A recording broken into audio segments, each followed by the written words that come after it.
నమస్కారం, వార్తలకు స్వాగతం. ముందుగా ముఖ్యాంశాలు. హంద్రీ నీవా ప్రాజెక్టు కోసం 4,500 కోట్లు ఖర్చు చేశాం. రాయలసీమ ప్రాజెక్టుల కోసం 12,500 కోట్లు ఖర్చు చేశాం. సీఎం చంద్రబాబు నాయుడు వెల్లడి. BRS leader RS Praveen Kumar press meet, పలు అంశాలపై వివరణ. అనంతపురం జిల్లా పర్యటనలో భాగంగా సీఎం చంద్రబాబు గారు రాయదుర్గం నియోజకవర్గం నేమకల్లులో ఇంటింటికి పింఛన్ల పంపిణీ కార్యక్రమంలో పాల్గొన్నారు. వితంతు రుద్రమ్మ ఇంటికెళ్లి పింఛన్ అందజేసి యోగక్షేమాలు అడిగి తెలుసుకున్నారు. భాగ్యమ్మకు దివ్యాంగ పింఛన్ 15,000 రూపాయలు ముఖ్యమంత్రి స్వయంగా అందజేశారు. ఆంజనేయ స్వామి గుడిలో పూజలు నిర్వహించారు. మహిళలు, స్కూల్ పిల్లలతో సీఎం ముచ్చటించారు. తయారవుతుందని చెప్పి కూడా మీకు తెలియజేస్తున్నా. అదే సమయంలో ప్రతి ఒక్క కుటుంబానికి ఏమేమి ఇవ్వాలనో అవన్నీ కూడా ఆలోచిస్తున్నాం.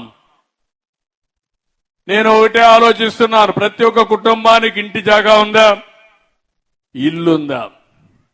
ఫస్ట్ ఈ రెండు ఆలోచించి ఈ ఊరికి వస్తే 112 మందికి ఇళ్లు కావాలన్నారు. ఇమ్మీడియట్ గా 112 ఇండ్లు శాంక్షన్ చేస్తున్నానని చెప్పి కూడా నేను మీకు తెలియజేస్తున్నా. అదే మరిగా అర్హులందరికీ పింఛన్లు ఇచ్చే బాధ్యత మాది. అది కూడా వెరిఫై చేయమన్నాను. అది వెరిఫై చేసి అర్హులందరికీ పింఛన్లు ఇస్తాం. ఎవరైనా సరే రేషన్ కార్డ్స్ కూడా, కొంతమంది కుటుంబం విడిపోతుంది, కొత్త రేషన్ కార్డులు కావాలంటారు, అలాంటివి కూడా ఇస్తాం. ఇంకో పక్క ఇంటింటికి మంచినీళ్లు ఇచ్చే బాధ్యత, ట్యాప్ నీళ్లు ఇచ్చే బాధ్యత తీసుకుంటాం. అది కూడా సస్టైనబుల్ వాటర్, ఎక్కడైతే రిజర్వాయర్ ఉంటుందో ఆ రిజర్వాయర్ నుంచి తీసుకొచ్చి గ్రామాలు గాని టౌన్ లో గాని ఇంటింటికి ట్యాప్ ద్వారా సురక్షితమైన మంచినీళ్ళు ఇచ్చే బాధ్యత ఈ ప్రభుత్వం తీసుకుంటాం. ఇంకో పక్క ఇంటింటికి కరెంట్ ఇవ్వడం, టాయిలెట్లు పెట్టడం, ఇలాంటివన్నీ పెట్టి ఇంకొక విషయం కూడా మిమ్మల్ని అందరినీ కోరుతున్నాం. ఒకప్పుడు కరెంటు కావాలంటే ఎక్కడి నుంచో వచ్చేది. ఇప్పుడు సూర్య గారి కింద మీ ఇంట్లోనే కరెంటు తయారు చేసుకునే పరిస్థితి వచ్చింది. ఇక్కడ రూఫ్ ఉంది, అక్కడ మనం అంతా కూడా సోలార్ ప్యానెల్ పెట్టుకోవచ్చు. అక్కడ పెట్టుకుంటే కిందన లైట్లు, ఏసీలు వేసుకునే పరిస్థితి వస్తుంది. ఎక్కువగా ఉత్పత్తి అయితే గ్రిడ్కి ఇచ్చే పరిస్థితి వస్తుంది. మీకు అవసరమైతే తిరిగి మళ్లీ ఇస్తాం. అందుకే ఎస్సీలకు, ఎస్టీలకు అందరికీ చెప్తున్నా, 200 యూనిట్ల వరకు కరెంటు ఉచితంగా ఇస్తున్నాం. కాబట్టి ఒక్క పైసా ఖర్చు లేకుండా మీకు ఉచితంగా సోలార్ ప్యానెల్స్ ఇచ్చి పెట్టించే బాధ్యత మాదని మీ అందరికీ హామీ ఇస్తున్నా. ఈ ఊరికి వచ్చినప్పుడు నేను ఒక ప్రోగ్రాం ఇస్తున్నాను కలెక్టర్కి. దగ్గర 759 కుటుంబాలకి సోలార్ ప్యానెల్స్ పెట్టుకునే అవకాశం ఉంది. అంటే దగ్గర రూఫ్ పైన, అంటే మిద్ది పైన, ఇంటి పైన 1,49,721 స్క్వేర్ ఫీట్ ఉంది. దీంట్లో 1,379 కిలోవాట్ల కరెంట్ ఉత్పత్తి చేసే అవకాశం ఉంది. గవర్నమెంట్ బిల్డింగ్స్ ఒక 4 ఉన్నాయి. దాంట్లో ఒక 32 కిలోవాట్లు తయారు చేయొచ్చు. మీరందరూ ఒప్పుకుంటే భవిష్యత్తులో కరెంటు బిల్లు లేకుండా మీ కరెంటు మీరే ఉత్పత్తి చేసుకునే విధంగా నేమకల్లో చేసే బాధ్యత మాదని మీ అందరికీ హామీ ఇస్తున్నా. దీనికి సబ్సిడీ ఇస్తాం. డబ్బులుండే వాళ్ళు కొంతమంది అప్పు తెచ్చుకోండి, లేకుంటే ఒక ఏదైతే రెస్కో కింద ఒక ఆర్గనైజేషన్ బిల్డప్ చేస్తాం. కలెక్టర్కి ఆదేశాలు ఇస్తున్నా, రేపటి నుంచి ఆ పని ప్రారంభిస్తారు. ఇంటింటికి మీరు ఎవరైతే ఇంట్రెస్ట్ ఉంటుందో వాళ్ళందరూ ముందుకు రండి. భవిష్యత్తులో మీ ఏసీలు పెట్టుకోవడమే కాకుండా కడాన మీ స్కూటర్ గాని, కారు గాని, ఆటో ఉంటే అది కూడా మీరు ఇంట్లో ఛార్జ్ చేసుకుని పైసా ఖర్చు లేకుండా తిరిగే పరిస్థితి వస్తుంది. అది చేసే బాధ్యత మేము తీసుకుంటామని చెప్పి కూడా నేను మీకు తెలియజేస్తున్నా. ఇది కాకుండా మీ ఊర్లో మీరు చూస్తే సప్లై, వాటర్ సప్లై కానీ, డ్రైనేజ్ కూడా నేను చూశాను. 2.7 కిలోమీటర్ డ్రైనేజ్ వర్క్లన్నీ తీసుకున్నారు. దీనికి 1 కోటి రూపాయలు అవుతుందని చెప్పి అన్నారు. అది కూడా శాంక్షన్ చేస్తాం. ఇక్కడ నేను వచ్చిన దానికి గుర్తుండాలి. ఊరంతా సిమెంట్ రోడ్లు ఉండాలి, ఊరంతా మురికి కాలువలు ఉండాలి, ఎక్కడ కూడా అపరిశుభ్రమైన పరిస్థితి లేకుండా ఇక్కడ కలెక్ట్ చేసిన చెత్త కాంపోస్ట్ గా తయారు చేయాలి. నేను మళ్ళా సూపర్వైజింగ్ వస్తా, సర్ప్రైజ్ ఇన్స్పెక్షన్ కి వస్తా, ఆకస్మిక తనిఖీకి వస్తా. కలెక్టర్ కి చెప్తున్నా, మీ సచివాలయాన్ని యాక్టివేట్ చేసి ఈ గ్రామాన్ని ఒక పరిశుభ్రమైన గ్రామంగా, క్లీన్ విలేజ్ గా తయారు చేసే బాధ్యత కలెక్టర్కి అప్పచెప్తున్నా. అదే మరి స్కూల్స్ అన్ని చూశాను, దానికి కూడా కావాల్సినవి ఏమన్నా ఉంటే అవన్నీ ఇప్పిస్తాం. అంగన్వాడీలు 2 ఉన్నాయి, గ్రామ పంచాయతీ సచివాలయం ఉంది, హెల్త్ సబ్ సెంటర్ ఉంది, ఇంకో పక్కన మినీ గోకులమ్స్ ఎన్ని కావాలన్నా అవి కూడా ఇస్తాం.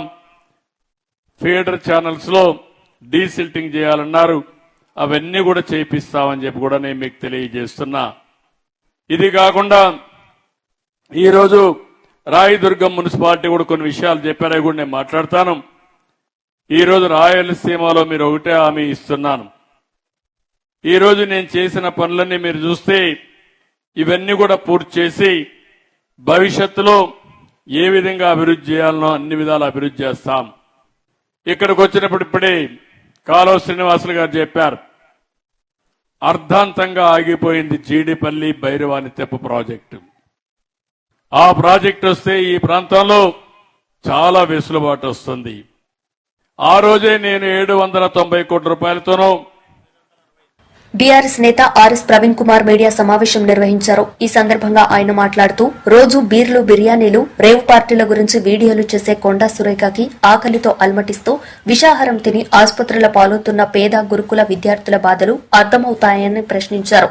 మీరు మాట్లాడుతున్న ఈ గురుకుల పాఠశాల, నేను రోజు కుట్ర చేసి గురుకుల పాఠశాలలో విషాహారం నేను తినిపిస్తున్నా అంటున్నారు. మీరు ఒక అమ్మగా ఎప్పుడైనా ఆలోచించినారా? అసలు మీరు మాతృమూర్తి అయితే ఈ మాట మాట్లాడగలరా మీరు? సురేఖ గారు, మీకు కూడా ఒక బిడ్డ ఉన్నది. ఒక తల్లి, ఒక తండ్రి తన సొంత బిడ్డలను విషం పెట్టి చంపుతాడానండి? మీరు ఎట్లా మాట్లాడుతున్నారు? నేను నా బిడ్డలను, నా సొంత బిడ్డలను వదిలేసి ఈ 2 లక్షల మంది బిడ్డలు నా బిడ్డలు అనుకొని నేను నా పిల్లలను వదిలేసి ఈ పిల్లలందరి చుట్టూ తిరిగిన నేను ప్రతిరోజు కూడా ఆరాటపడ్డా. నేను 9 సంవత్సరాలు ఆరాటపడ్డా. అందుకొరకే ఇలా అద్భుతమైన ఫలితాలు వచ్చినాయి. ఎలాంటి వసతి లేని బిడ్డలకు ఆ రోజు కేసీఆర్ గారితో మాట్లాడి వారిని ఒప్పించి 300 ఉన్న గురుకుల పాఠశాలను 1000 గురుకుల పాఠశాలలాగా చేసి ఎంతో మంది అమ్మాయిలు చిన్నతనంలోనే పెళ్లిళ్ళు అవుతుంటే వాళ్ళందరూ కూడా పెళ్లిళ్ళు తర్వాత అయినా చేసుకోవచ్చు, వాళ్ళు ప్రయోజకులు కావాలని చెప్పేసి వేల మంది జీవితాలు కాపాడు. ఆనాడు కేసీఆర్ గారి దార్శనికత వల్ల దాదాపుగా 75 డిగ్రీ కళాశాలలు తీసుకొచ్చినాం. మీరు ఎప్పుడైనా ఆలోచించినా మీ కాంగ్రెస్ ప్రభుత్వంలో? సురేఖ గారు ఎప్పుడైనా ఆలోచించినరా వీటి గురించి? ఇలా మీరు నా మీద మరి మాట్లాడుతూ ఉన్నారు.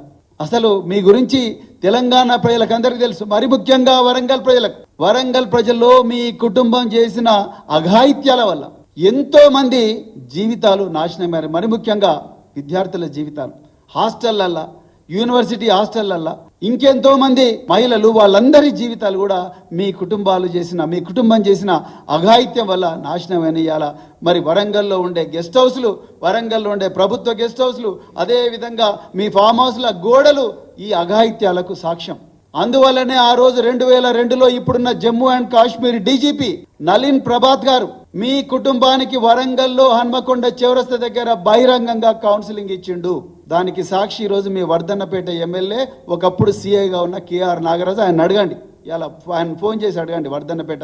మీరు మా గురించి మాట్లాడతారు, మీరు నా గురించి, కేటీఆర్ గురించి మాట్లాడే అర్హత మీకున్నదా అసలు? సురేఖ గారు, మీరు రోజు బీర్లు, బిర్యానీలు, రేవ్ పార్టీల గురించి వీడియోలు చేసే మీరు మా ఆకలితో అలమటిస్తున్నా, ప్రతిరోజు కూడా విషాహారం తిని తల్లడిల్లుతున్నా, విషాహారం తిని హాస్పిటల్ పాలైతే వైద్యం దొరకని దీనమైన స్థితిలో ఆర్తనాదాలు చేస్తున్న పిల్లలు బాధలు మీకు అర్థమవుతాయా సురేఖ గారు? ఒక మాతృమూర్తిగా మీరు మాట్లాడాల్సిన మాటలేనా ఇవి?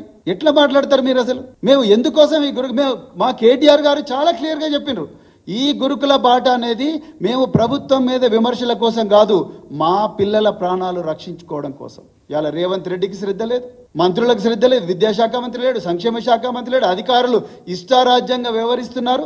అందుకొరకే మేము ఇలా గురుకుల బాట పెట్టినాం. మీరేం మాట్లాడుతున్నారు? మేము వృధా చేసినాం ఆ 99 కోట్లు. తీసుకురండి రికార్డులు, ఏం తీసుకొస్తారో. కేంద్ర మంత్రి కిషన్ రెడ్డి మీడియా సమావేశం నిర్వహించారు. ఈ సందర్భంగా ఆయన మాట్లాడారు. ప్రాంతాల్లో ప్రజల ముందు పెట్టాల్సినటువంటి అవసరం ఉంది. కాబట్టి ఈ రాష్ట్రంలో మనం చూస్తా ఉన్నాం, తెలంగాణ ప్రజలు ఎంతో ఆరాటపడి పోరాటాలు చేసి తెచ్చినటువంటి తెలంగాణ, ఈ రాష్ట్రాన్ని పరిపాలించినటువంటి కేసీఆర్ గారు పూర్తిగా అది కుటుంబమయం చేయడం జరిగింది. మరి కేసీఆర్ పోవాలని, కుటుంబ పాలన పోవాలని, కేసీఆర్ అవినీతి పోవాలని మరి ప్రజలు ఆ రోజు సంవత్సరం క్రితం జరిగినటువంటి ఎన్నికల్లో కాంగ్రెస్ పార్టీకి ఓటేస్తే కాంగ్రెస్ పార్టీ కూడా ఏ మాత్రం మరి తేడా లేకుండా టీఆర్ఎస్ ఏ రకంగా పరిపాలన చేసిందో కాంగ్రెస్ పార్టీ కూడా అదే పరిపాలన చేస్తాం. అదే రకమైనటువంటి అహంకారం, అదే రకమైనటువంటి నియంతృత్వం, అదే రకమైనటువంటి అవినీతి, అదే రకమైనటువంటి వైఫల్యాలు ఈరోజు ఈ రాష్ట్రంలో మనం చూస్తున్న విషయం మనం చూస్తూ ఉన్నాం. కాబట్టి ఈ రాష్ట్రంలో ఖచ్చితంగా రానున్న రోజుల్లో తెలంగాణ ప్రజలు భారతీయ జనతా పార్టీ వైపు చూస్తున్నటువంటి విషయాన్ని గత పార్లమెంట్ ఎన్నికల్లో మనం చూశాం. ఒక్క సీటు కూడా టీఆర్ఎస్ పార్టీ గెలవలేదు. అనేకమైనటువంటి అసెంబ్లీ నియోజకవర్గాలలో పార్లమెంట్ ఎన్నికలు చూసినట్లయితే టీఆర్ఎస్ పార్టీ డిపాజిట్లు రాలేదు. 3 అసెంబ్లీ సీట్లలోనే పార్లమెంట్ ఎలక్షన్స్ లో ఓటు చూసినట్లయితే టీఆర్ఎస్ పార్టీకి మెజార్టీ వచ్చింది.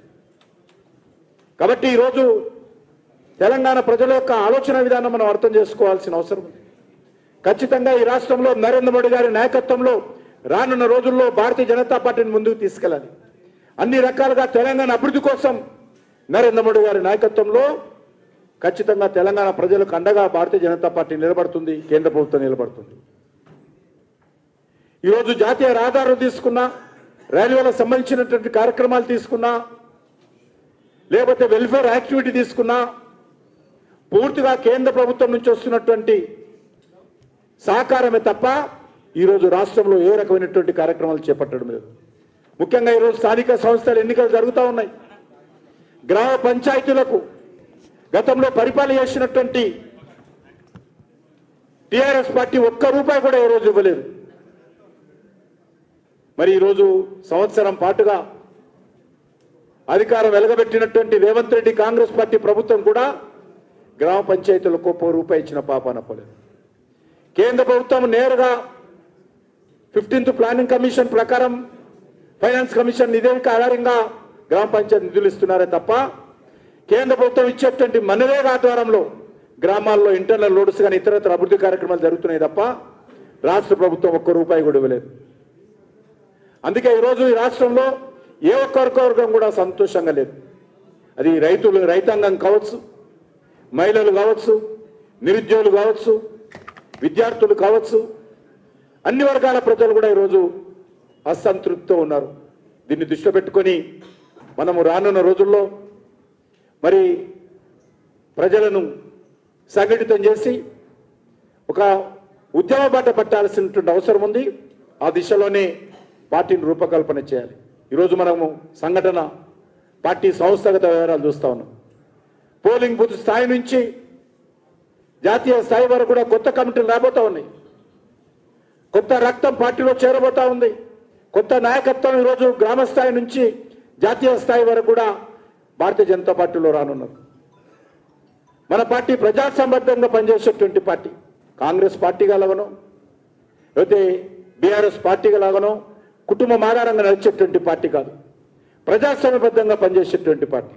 ప్రతి 3-4 సంవత్సరాలకు సభ్యత్వ సేకరణ చేయడము, పార్టీ యొక్క సంస్థాగతంగా మరి కమిటీలు నియామకం చేసుకోవడం అనేటువంటిది ఒక్క భారతీయ జనతా పార్టీలో జరుగుతుంది తప్ప ఏ పార్టీలో జరగదు. ఈరోజు ఆ దిశలోనే ఈరోజు మనము తెలంగాణలో పూర్తి స్థాయిలో గ్రామ స్థాయి నుంచి రాష్ట్ర స్థాయి వరకు మరి కొత్త కమిటీలు ఏర్పాటు చేసుకోబోతున్నాం. రానున్నటువంటి రాజకీయ పరిస్థితి దృష్టిలో పెట్టుకొని, తెలంగాణ భవిష్యత్తును దృష్టిలో పెట్టుకొని మంచి నాయకత్వము, పోలింగ్ బూత్ స్థాయి నుంచి, మండల స్థాయి నుంచి, అసెంబ్లీ స్థాయి నుంచి, జిల్లా స్థాయి నుంచి, రాష్ట్ర స్థాయి వరకు కూడా మంచి నాయకత్వం వచ్చే విధంగా మనమందరం ప్రయత్నం చేయాల్సిన అవసరం. ఈ రాష్ట్రంలో ప్రజల కోసం పోరాటం చేసేటువంటి నాయకత్వం రావాలి. ఆ దిశలోనే మనం గ్రామ స్థాయి నుంచి కూడా ఆ రకంగా. మాజీ మంత్రి అంబటి రాంబాబు మీడియా సమావేశం నిర్వహించారు. ఈ సందర్భంగా కూటమి నేతలపై మండిపడ్డారు. LM tax, local MLA tax, వ్యాపారం చేయి, లోకల్ ఎమ్మెల్యేకి ట్యాక్స్ కట్టాల్సిందే. ఎల్ఎం ట్యాక్స్ లేకోకుండా ఏ నియోజకవర్గంలో అయినా ఏ వ్యాపారస్తుడైనా వ్యాపారం చేస్తున్నాడా? ఇది నారా చంద్రబాబు నాయుడు గారికి తెలియదా? నారా చంద్రబాబు నాయుడు గారు ప్రోత్సహించడం లేదా? లోకేష్ గారు ప్రోత్సహించడం లేదా? మొత్తం ప్రభుత్వ పరిపాలన అంతా గాలిగొలేశారు. వైఎస్ఆర్ కాంగ్రెస్ పార్టీ మీద పడ్డారు. YSR Congress party social media మీద పడ్డారు. అరెస్టులు చేస్తున్నారు. అవినీతి అక్రమాలకు మాత్రం అంతు లేకోకుండా పరిపాలన చేసేటటువంటి దౌర్భాగ్యమైన పరిస్థితికి ఇవాళ ఈ రాష్ట్ర ప్రభుత్వం దిగజారిపోయి అనేకమైనటువంటి మాటలు మాట్లాడుతున్నారు. అదే కాదు, ఈ ఆదినారాయణ రెడ్డి గారు వాళ్ళ నియోజకవర్గంలో ఆదానికి సంబంధించినటువంటి ఒక ప్రాజెక్టుని కట్టేదానికి రిత్విక్ కన్స్ట్రక్షన్స్ అంటే సీఎం రమేష్ కన్స్ట్రక్షన్స్ వాళ్ళది ఒక కాంట్రాక్ట్ తీసుకున్నారు. ఆయన దాన్ని సివిల్ వర్క్స్ ప్రారంభిస్తుంటే డైరెక్ట్ సివిల్ వర్క్స్ ఎలా ప్రారంభిస్తావు, మా ఎమ్మెల్యే గారికి డబ్బులు కట్టాల్సిందే అని ఆదాని కంపెనీ అయినా సీఎం రమేష్ కంపెనీ అయినా సరే డబ్బులు కట్టండి మేము ఒప్పుకోము, కప్పం కట్టండి మేము ఒప్పుకోము అని చెప్పి దాని మీద దాడి చేసి అక్కడ దౌర్జన్యం చేసి ఆ సామాన్ అంతా వాళ్ళగొట్టారు. అదొక పంచాయతీ. వాళ్ళిద్దరు బీజేపీని, మళ్ళా బీజేపీ అయినా జనసేన అయినా తెలుగుదేశం అయినా క్యాష్ కొట్టందే పని కాదు అనేటువంటి పరిస్థితుల్లోకి ఇవాళ రాష్ట్రంలో ఉన్నటువంటి శాసనసభ్యులు విరుచుకు పడుతూ ఉంటే చంద్రబాబు నాయుడు గారు మాత్రం నేతి బీరకాయలు నెయ్యిలాగా కోస్తా ఉన్నాడు. అన్ని సొరకాయలు కోసినట్టుగా కోసేటటువంటి మార్గం చూస్తున్నాడు చంద్రబాబు నాయుడు గారు. ఇది చాలా దుర్మార్గమైనటువంటి పరిస్థితిని మనం చేస్తున్నాం. చంద్రబాబు నాయుడు గారు ఆ మధ్య ఎన్నికలకు ముందు చెప్పారు కదా, సంపద సృష్టిస్తా అని. సంపద సృష్టించడం కాదు, సంపద సృష్టించుకుంటాం అంటున్నారు ఎమ్మెల్యేలు అందరూ. మేము సంపద సృష్టించుకుని మేము దోచుకుంటాం తప్ప రాష్ట్రానికి సంపద సృష్టించేటటువంటి పనే లేదు అనేటువంటి పద్ధతుల్లో ఇవాళ రాష్ట్రంలో పరిపాలన సాగుతూ ఉన్నది అని ఈ సందర్భంగా నేను చెప్పదలుచుకున్నా. ఇది పోతే నిన్న ఒక పెద్ద కామెడీ మళ్ళా ఎవరు మన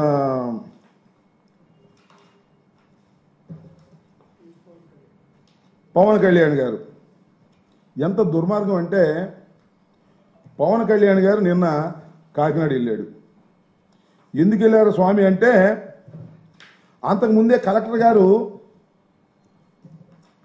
అక్కడ జరుగుతున్నటువంటి ఈ పీడిఎస్ రైస్ బియ్యాన్ని ఒక షిప్లో వెళుతుంటే దాన్ని పట్టుకున్నారని వార్త వచ్చింది. కలెక్టర్ గారే సాక్షాత్తు వెళ్ళాడు, దాన్ని పరిశీలన చేశాడు, సీజ్ చేశాడు, వచ్చాడు. మళ్ళా పవన్ కళ్యాణ్ గారు వెళ్ళాడు, రాష్ట్ర ఉప ముఖ్యమంత్రి గారు. ఎవరితో వెళ్ళారు? మరొక సిద్ధాంతకర్త ఉన్నాడు ఆయన పార్టీలో, ఆయన మనోహర్ గారు. వీళ్ళిద్దరూ కలిసి వెళ్ళారు. వెళ్ళారు వాళ్ళ ప్రభుత్వం వెళ్ళారు. వెళ్ళి ఏం చేశారని అడుగుతా ఉన్నా నేను. వెళ్ళిన తర్వాత అక్కడ కొన్ని మాటలు వింటే చాలా ఆశ్చర్యాన్ని కలిగించే విధంగా ఉన్నాయి. పవన్ కళ్యాణ్ గారు అక్కడికి వెళ్ళి అవన్నీ తనిఖీ చేశారంట. ఆ తర్వాత ఆయన ప్రెస్ మీట్ మాట్లాడారు. ఏం మాట్లాడారంటే, నేను కాకినాడ పోర్ట్లోకి వస్తుంటే 2 మాసాల నుంచి రావడానికి వీల్లేదని అడ్డం పడ్డారు ఒక మాట. నేను వస్తే అధికారులు సహకరించలేదు, ఎస్పీ నా దగ్గరికి రాలేదు, పౌర సరఫరాల శాఖకు సంబంధించినటువంటి అధికారులు కూడా సహకరించలేదు. నేను సముద్రంలోకి వెళ్ళి ఆ పోర్ట్లో ఉన్నటువంటి ఒక ఓడలో జరిగేటటువంటి కార్యక్రమం చూడాలని బయలుదేరితే మీరు వెళ్ళొద్దు sir. BRS leader Balka Suman media సమావేశం నిర్వహించారు. ఉద్దేశపూర్వకంగానే తెలంగాణలో విద్యా వ్యవస్థను పూర్తిగా విధ్వంసం చేస్తుంది రేవంత్ సర్కార్ అని విమర్శించారు. తెలంగాణలో విద్యా వ్యవస్థను పూర్తిగా విధ్వంసం చేస్తూ ఉంది. ఇది ఏదో అనుకోకుండా జరుగుతున్న సంఘటన కాదు, కావాలని ఉద్దేశపూర్వకంగా చేస్తున్నటువంటి కుట్ర. ఎందుకంటే మీరు గమనించినట్టయితే వాళ్ళ తెలంగాణకు ముఖ్యమంత్రిగా ఉన్నటువంటి వ్యక్తి ఒక నయా దేశ్ముఖ్ రేవంత్ రెడ్డి. ఆయన ఏం ఆలోచన చేస్తూ ఉన్నాడు, ఇక్కడ ప్రభుత్వ స్కూళ్ళల్లో కానీ అదేవిధంగా ఎస్సీ ఎస్టీ బీసీ మైనారిటీ గురుకులాల్లో కానీ కేజీబీవీ స్కూళ్ళలో కానీ మోడల్ స్కూళ్ళలో కానీ చదువుతున్నదంతా ఎవరు, ఏ వర్గాలకు సంబంధించిన పిల్లలు? ఎస్సీ ఎస్టీ బీసీ మైనారిటీ వర్గాలకు సంబంధించిన పిల్లలే 95% పైగా ఉన్నారు. కాబట్టి నయా దేశ్ముఖ్ అయినటువంటి రేవంత్ రెడ్డి తన రక్తంలో అణువణువున ఆధిపత్య భావజాలాన్ని నింపుకున్నటువంటి రేవంత్ రెడ్డి ఈ వర్గాలకు చదువు దక్కకుండా, ఈ వర్గాలకు అభ్యున్నతి దొరకకుండా, ఈ వర్గాలు గొప్పగా ముందుకు సాగకుండా ఉద్దేశపూర్వకమైనటువంటి కుట్ర ఇవాళ తెలంగాణలో చేస్తున్నాడు. దాంట్లో భాగంగానే విద్యాశాఖను తన దగ్గర పెట్టుకున్నాడు, సంక్షేమ శాఖను తన దగ్గర పెట్టుకొని వరుసగా ఈ 11 నెలల కాలంలో తెలంగాణ రాష్ట్రంలోని స్కూళ్లను అదేవిధంగా హాస్టళ్లను మొత్తం విధ్వంసం చేస్తూ ఉన్నాడు. ఈ మాట మేము ఏదో ఊరికే మాట్లాడాలని మాట్లాడుతున్నాం, మేము ఆధారాలతో సహా మాట్లాడుతున్నాం. ఇప్పటి వరకు 886 మంది స్టూడెంట్స్ తెలంగాణ వ్యాప్తంగా వివిధ విద్యా సంస్థల్లో ఫుడ్ పాయిజన్కు గురైనారు. దాదాపు 48 మంది విద్యార్థులు తెలంగాణలో ఇప్పటి వరకు 11 నెలల కాలంలో చనిపోవడం జరిగింది. దాంట్లో 23 మంది పిల్లలు ఆత్మహత్యలు చేసుకున్నారు. ఇంతకన్నా దుర్మార్గమైనటువంటి సంఘటనలు అసలు ఇప్పుడు దేశంలో ఎక్కడైనా జరుగుతున్నాయో ఆశ్చర్యం అనిపిస్తా ఉంది. ఏం చేస్తా ఉన్నారు వీళ్ళు? మాజీ మంత్రి కాకాని గోవర్ధన్ మీడియా సమావేశం నిర్వహించారు. ఈ సందర్భంగా పలు అంశాలపై ఆయన మాట్లాడారు.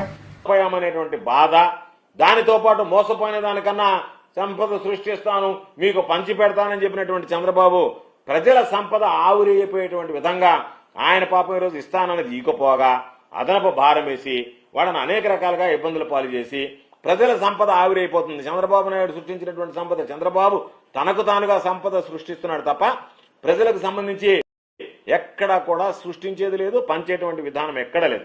కాబట్టి ఈరోజు ఏమయ్యాయి? కుటుంబాల ఆదాయం పడిపోయింది, ఇస్తాననేటువంటి సంక్షేమ కార్యక్రమాలు రావడం లేదు. దానితో పాటు అదనంగా పాపం విద్యుత్ ఛార్జీల దగ్గర నుంచి ప్రతి ఒక్కటి రేట్లు పెరిగాయి. దానివల్ల ఆ కుటుంబాలు ఇబ్బడి ముబ్బడిగా అప్పులు చేయాల్సినటువంటి పరిస్థితులు ఏర్పడ్డాయి. దాని పర్యవసానం ఏమైంది? మరలా వడ్డీలు, కాల్ మనీ గ్యాంగులు, ఇప్పుడు ఓళ్లలో పట్టణాల్లో ఎక్కడ పడితే అక్కడ వడ్డీ వ్యాపారులు, వీళ్ళు ఎక్కడెక్కడ స్వైర విహారం చేసేటువంటి పరిస్థితులు ఏర్పడ్డాయి. అంటే పాపం వాళ్ళు అన్ని విధాల అప్పుల ఊపులోకి, అదేవిధంగా ఈ అప్పులు ఇచ్చినటువంటి కాల్ మనీకి సంబంధించినటువంటి గ్యాంగుల్లోకి వీళ్ళందరిలో పడి రకరకాలైనటువంటి ఇబ్బందులు పడి ప్రజలు బలైపోయేటువంటి పరిస్థితి ఏర్పడింది. అస్తవ్యస్తమైపోయింది వాళ్ళ జీవితాలకు సంబంధించి. కాబట్టి చంద్రబాబు నాయుడు చెప్పినటువంటి మాటలు వేరు, ఈరోజు చేస్తున్నటువంటి చేతలు వేరు. కాబట్టి చంద్రబాబు నాయుడు బహుశా పాపం అందరికీ గుర్తుండి ఉంటుంది రాష్ట్ర ప్రజలకి. అక్కడ కడపలో ఒక సమావేశంలో బహిరంగ సభలో చాలా దగ్గర చెప్పారు, మీరే సొంతంగా ఎనర్జీ, సోలార్ ఎనర్జీని మీరే ఉత్పత్తి చేయండి, నేను మీకు గ్రిడ్కు అనుసంధానం చేసేటువంటి ఏర్పాటు చేస్తా, దానివల్ల మిగిలినటువంటి విద్యుత్ మీకు ఆదాయం వచ్చి సంపద సృష్టిస్తారని చెప్తే పాపం జనాలు నిజమేమో, చంద్రబాబు నాయుడు టెక్నాలజీకి ఆద్యుడు కాబట్టి ఈ విధంగా చేస్తాడేమోనని పాపం ఆశపడ్డారు. అన్ని రకాల ఓట్లు వేశారు, గెలిపించారు. ఈరోజు చంద్రబాబు నాయుడు వస్తే ఆ గ్రిడ్ ఎట్టపోయిందో తెలియదు, ఆ కనెక్షన్ ఎట్టపోయిందో తెలియదు, వాళ్ళకి వచ్చే ఆదాయం ఎక్కడ పోయిందో అర్థం కాలేదు. చంద్రబాబు నాయుడు మాత్రం 15,000 కోట్ల పైచులకు ప్రజల దగ్గర నుంచి అదనంగా వడ్డించి ఈరోజు వసూలు చేయడానికి సిద్ధపడ్డాడు. కాబట్టి ఈరోజు చంద్రబాబు నాయుడు చెప్పాడు, పవన్ కళ్యాణ్ గారు చంద్రబాబు నాయుడు గారు ఎక్కడ పోయినా చెప్తున్నారు అప్పులు పాలైపోయామని. నువ్వు ప్రజలకు హామీలు ఇచ్చేటప్పుడు 14 లక్షల కోట్ల అప్పులు ఉన్నాయని చెప్పి పదే పదే ప్రకటించి ఈ హామీలన్నీ ఇచ్చావు. ఆ తర్వాత 14 లక్షల కోట్లు కాస్త నువ్వు అధికారంలోకి వచ్చిన తర్వాత 14 లక్షల కోట్లకు లెక్కలు చూపించలేక దాన్ని 10 లక్షల కోట్లకు తగ్గించావు. తీరా మొన్న అసెంబ్లీ బడ్జెట్ సమావేశంలో చూస్తే అది 6,48,00,000లకు తగ్గిపోయింది. అంటే 6,50,00,000 కన్నా లోపల ఉండే అప్పులు అనేటువంటిది ప్రజలకు అర్థమైపోయింది. కాబట్టి నువ్వు ఏదో ఒక విధంగా వైఎస్ఆర్ కాంగ్రెస్ పార్టీ మీద బుర్ర జల్లాలా, దాన్ని అడ్డం పెట్టుకుని ప్రజలను మోసం చేయాలా, ఏదో ఒక విధంగా ప్రజల దగ్గర నుంచి గుంజాలనేటువంటి ఆలోచన తప్ప ప్రజలకు సంబంధించి ఆలోచన చేసేటువంటి పరిస్థితుల్లో లేడు. చంద్రబాబు నాయుడికి స్వార్థ ప్రయోజనాలు తప్ప రాష్ట్ర ప్రయోజనాలు అనేటువంటివి ఏ రోజు పట్టవు. అందుకని అబద్ధపు శ్వేతపత్రాలు ఇవ్వడం, అసత్య ప్రకటనలు చేయడంలో పట్టా పొందినటువంటి PhD పొందినటువంటి చంద్రబాబు నాయుడు గారు మరొకసారి అదే పందాలో పయనిస్తున్నాడు. కాబట్టి ప్రజలకు ఇచ్చినటువంటి హామీలను నిలబెట్టుకోకుండా ప్రజలను మోసం చేయడం మంచిది కాదు అని చెప్పి చంద్రబాబుకి తెలియజేస్తూ ఈరోజు ప్రజల మీద అదనపు భారం మోపడాన్ని వైఎస్ఆర్ కాంగ్రెస్ పార్టీ ఖండిస్తోంది. తప్పనిసరిగా మీరు తీసుకునేటువంటి నిర్ణయం ఉపసంహరించుకోకపోతే ప్రజల పక్షాన నిలబడి వైఎస్ఆర్ కాంగ్రెస్ పార్టీ. వార్తలు ముగించే ముందు ముఖ్యాంశాలు మరోసారి. హంద్రీ నీవా ప్రాజెక్టు కోసం 4,500 కోట్లు ఖర్చు చేశాం. రాయలసీమ ప్రాజెక్టుల కోసం 12,500 కోట్లు ఖర్చు చేశాం. సీఎం చంద్రబాబు నాయుడు వెల్లడి. BRS leader RS Praveen Kumar press meet, పలు అంశాలపై వివరణ.